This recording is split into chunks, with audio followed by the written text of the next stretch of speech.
Esse hashtag, o hashtag Força Corona, né? Na verdade, o que me trouxe a você foi um pouco isso. Acho que para muitos é uma ocasião de refidelização com o ideal, né? O ideal, quando ele vacila, e muitas vezes acontece uma vacilação assim, meio calculada, é um momento em que assim a gente pede provas de fé, né? A gente pede o engajamento. Acho que isso explica por que o episódio da facada volta sistematicamente, né? Um bom ídolo ele não é exatamente perfeito, né? Ele tem aquele momento em que ele vacila, né? Em que ele foi ameaçado, por isso que ele precisa da sua proteção. Mas para outras pessoas vai aparecer uma mixed feelings, né? Mixed feelings é uma expressão que eu acho muito feliz, né? Porque ela traduz uma certa mistura de sentimentos, né? Uhum. Sentimentos altos e baixos, sentimentos nobres e não tão nobres, né? Mixed feelings são o campo fértil, né, para o que o Freud chamava de sublimação, né? Então aí você passa, né, como na química, do sólido para o gasoso, pulando o líquido, né? Pulando a ideia que a gente tem dos gradientes de afeto, que eles são assim como o colorido de uma paleta de pintura, né? Que você vai indo, aí você passa para o outro, né? Mixed feelings é quando você tem duas nuvens, né? E elas não exatamente se coadunam, né? Mas indo por partes. Uh-huh. No primeiro momento você falou da jornada do herói, né? É um pouco a jornada do herói, né? Quando o herói falha. Uhum. E tem um apelo, né? Um apelo emocional, Tem um apelo de engajamento, né? engajamento. E eu acho que no processo ali do Bolsonaro foi facilmente utilizado, né, para veja como a cloroquina funciona, veja como o capitão do exército pega, mas é uma gripezinha mesmo, né? Isso aumenta, né, o poder simbólico da pessoa. Por isso, é uma ocasião que foi. Alguns estão dizendo, não, isso só pode ser uma conspiração, só pode ser uma falsidade, porque justamente na semana em que ele ia depor na Polícia Federal, ele fica doente, e justamente no momento em que a gente está tendo uma transição aí dentro da experiência geral do coronavírus, né? Agora, você tem outro lado, que Não, mas é. antes de chegar no outro lado, a facada, ela dialoga com esse. Qual é o diálogo da facada com a doença? Eu sobrevivo, né? Eu sou atacado, tenho inimigos, tá vendo? Eu tenho inimigos que são reais. E não é uma invenção minha essa retórica da perseguição. Tem inimigos. O Adélio, ele está lá, mas ele não foi punido, porque no fundo não é só Adélio. Ele faz parte de uma conspiração, de um plano maior que estão acobertando. Eu acho que é o Supremo, as forças ocultas, enfim. Daí você vai de um incidente real para uma nuvem imaginária, né? E nessa nuvem você coopta mais pessoas. Essa narrativa, então a doença, na verdade, para a narrativa do Bolsonaro, ela tem um contorno dramático interessante até. Sim, é uma alavanca, sem dúvida. É uma alavanca para espera-se, né? Que olha só como eu sobrevivo aos meus inimigos, e os meus inimigos, eles são como eu falo que eles são. São derrotáveis pela cloroquina, eles não são tão fortes assim, eles não têm que ver com as coisas que eu fiz. E aí você chama, né, todo um agrupamento de narrativas que já vinham em curso justamente para esse momento. Né? Eu não estava preparado para ouvir isso. Eu estou falando uma coisa tão fora do comum assim. Não, eu só não tinha pensado. Eu não tinha pensado nessa narrativa, só isso. Né? Não, mas ele está voltando. Hoje tem um texto do Weingarten rebatendo a coluna do Hélio Schwarzman, mencionando exatamente esse caminho. Né? Olha, mas o que aconteceu, a facada e etc. É assim que ele rebate, por exemplo, o tema do assassinato de Marielle. Né? Vocês falam tanto da Marielle, mas e o Adélio? Quer dizer, os verdadeiros inimigos são aqueles que eu nomeio e eu controlo. Tem um componente religioso nessa narrativa? Total. Hoje a gente são pesquisas, né? O Bolsonaro ganhou com, eu acho que foram 11 milhões de votos neopentecostais, né? 11 milhões de votos entre os neopentecostais, de diferença para ele, e 150 mil votos de católicos, de diferença para ele. Então, mas essa narrativa ela coaduna com uma lógica, com uma narrativa religiosa. Uma certa narrativa religiosa. Né? Quer dizer, eu acho que, por exemplo, se a gente fosse falar em religiões animistas, religiões afro-brasileiras, religiões mais tradicionais, não é fácil você dizer assim, eu estou aqui como Cristo, entendeu? Cristo foi também perseguido, porque Cristo, aqui, eu tô revivendo a coisa agora, aqui e agora. Né? Não é uma alegoria, não é um símbolo, não é uma referência, vamos dizer assim, para a gente interpretar isso como um Jesus espiritual diferente do Jesus histórico. Os dois estão fundidos. Né? E como os dois estão fundidos, a guerra do bem e do mal não está no outro mundo, está aqui agora. E os heróis são esses que você pode ver. Né? Então, você pega a teologia e desce ela para o chão da fábrica. E aí a máquina política. Né? A Spinoza fez a análise disso no Tratado Teológico Político. Não tem muita invenção nova aqui. Né? Agora, voltando para o grupo dos Mixed Feelings, porque eu faço parte desse grupo.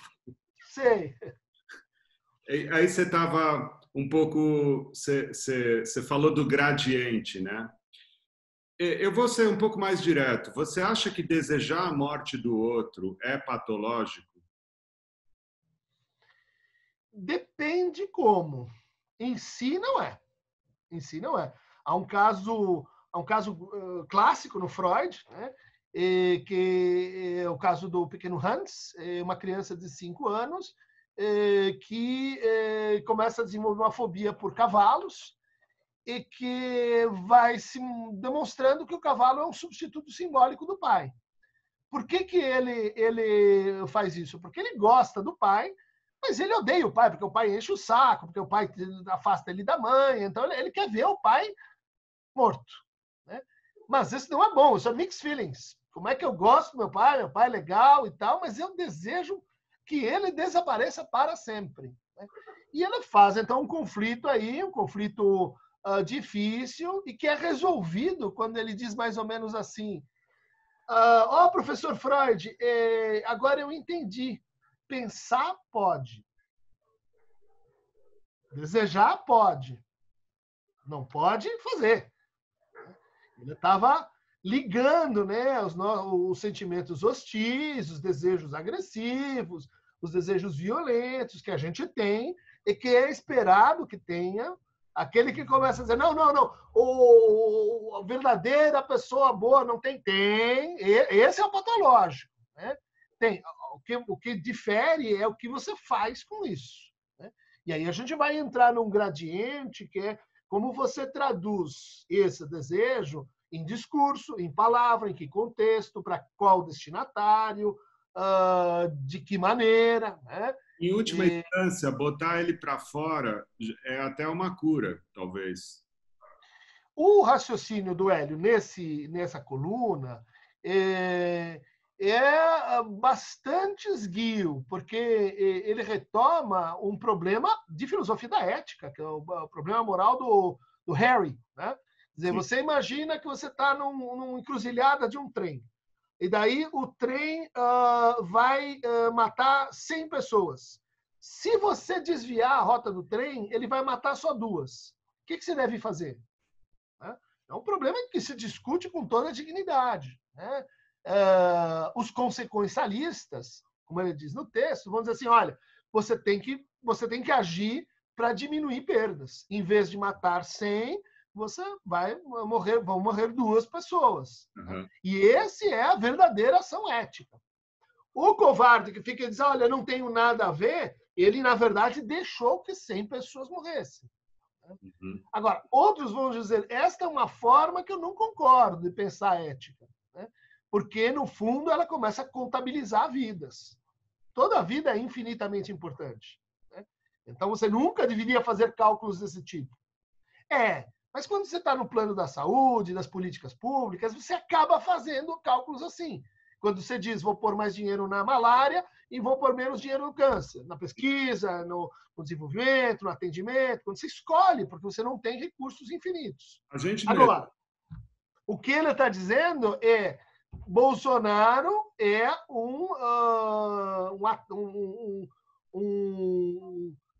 vamos dizer assim, agente de mortes no Brasil.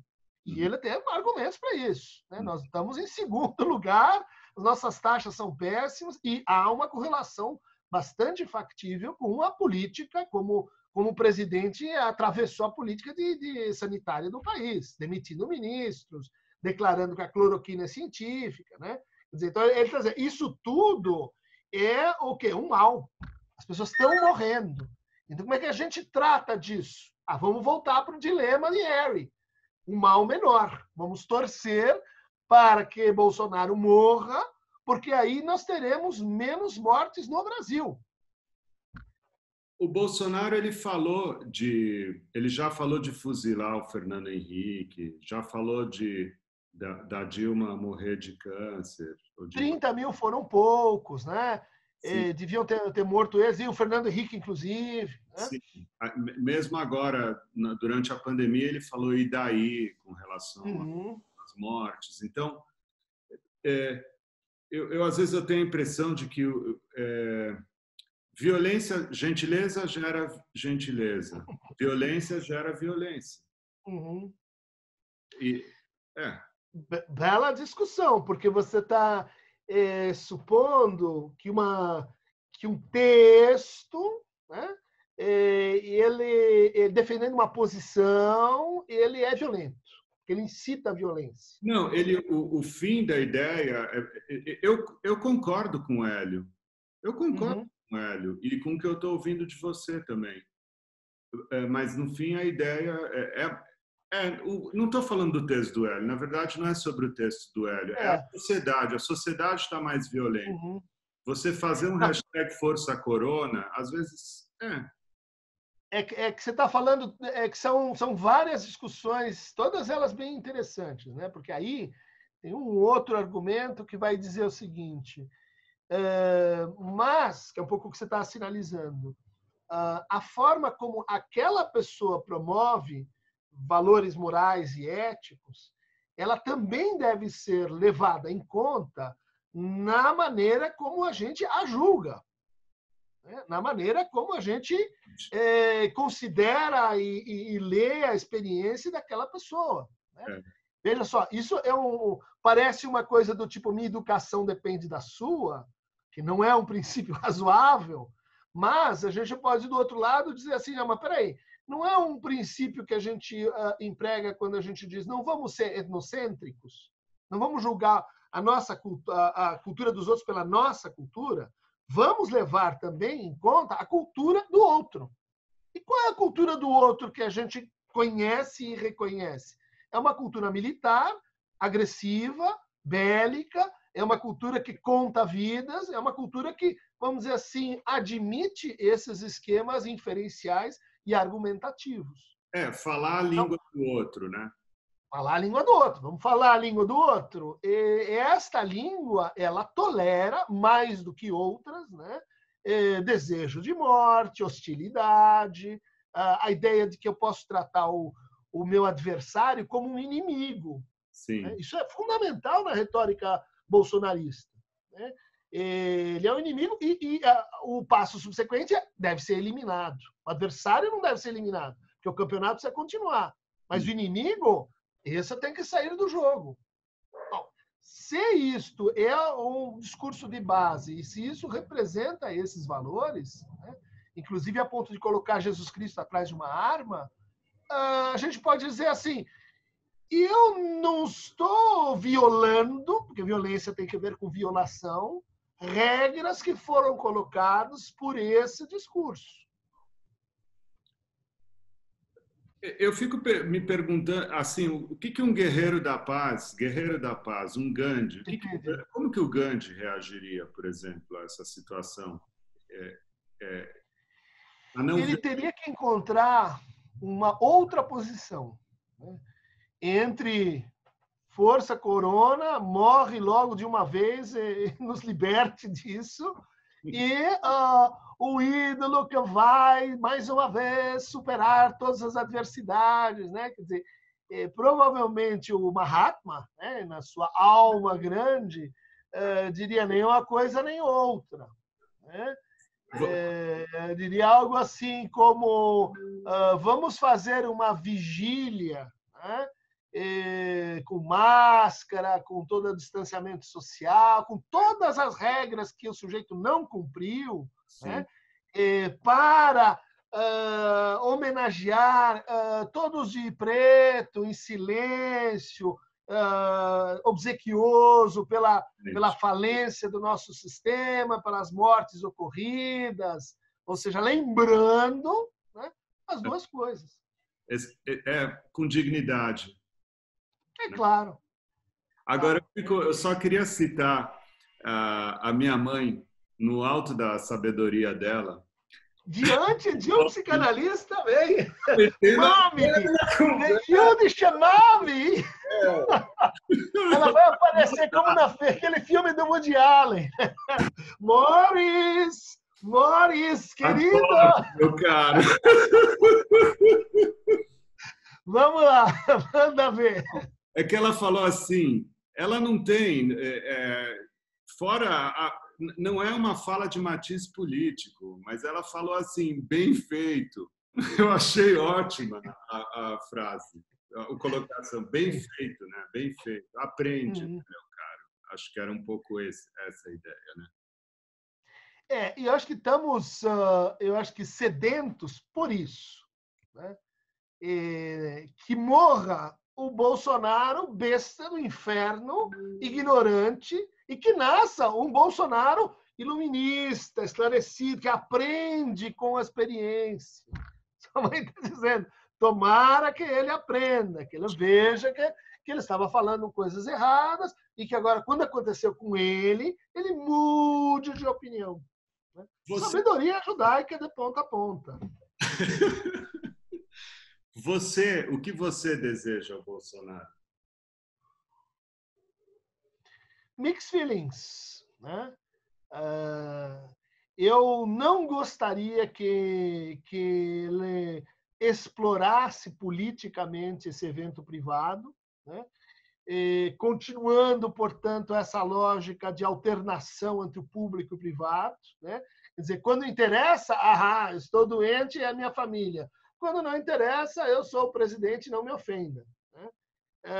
Essa instrumentalização, né, das paixões e dos afetos, vamos dizer assim, bélicos, eu gostaria que a experiência da doença, como diz sua mãe, ensinasse alguma coisa sobre isso. Né?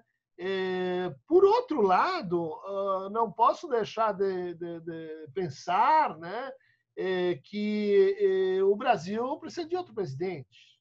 Né?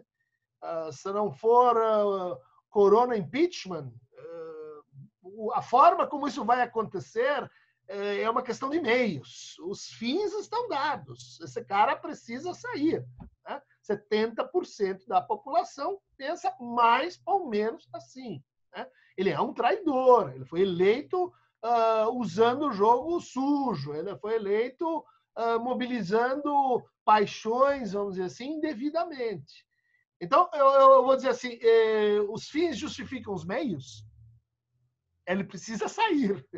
Pode ser por impeachment, pode ser por objeção de consciência. Olha, gente, acordei desse pesadelo, agora eu estou vendo a quantidade de erros que eu estou fazendo, então eu vou me renunciar. Como foi a primeira a carta lá do PT. Podia ser uma ideia dessas, podia ser um impeachment, podia ser por tentaram essa via também, né? Ele é inimputável, ele tem problemas mentais e a gente tem que afastá-lo, porque ele está, vamos dizer assim, abaixo, né? Não sabemos se de uma condição cognitiva, moral ou psíquica, mas abaixo do que se espera de um ocupante de cargo público. Né? Então tem que sair, reconheça que dói menos. Agora, sair desse jeito é como se fosse a solução mais extrema. Você vai dizer, puxa, e não sei se você viu aquele filme dinamarquês, Um Mundo Melhor, da Bia, não lembro o sobrenome, onde tem um garoto, né, que apanha na escola, sofre bullying, você vê ele sofrendo, e daí uma hora o grandão que o inferniza vem para cima, e ele pega, sei lá, um martelo, dá na cabeça do cara, e você, na hora que ele faz isso, se diz, puta, eu faria a mesma coisa. Depois você, não, mas não era para tanto. Depois você corrige a sua experiência moral. Você diz, poxa, na verdade não queria que ele fosse para cima. Mas, por outro lado, né, a tamanho a demanda para isso, é tamanho a forçagem para isso, que seria compreensível. Esse pensamento, né, deve morrer, é muito compreensível. Né? A gente pensa isso de pessoas queridas. Né? A gente sente isso em relação a pessoas que a gente ama de paixão. Você acha que esse termo necropolítica, como é que ele entra numa sala de um psicanalista?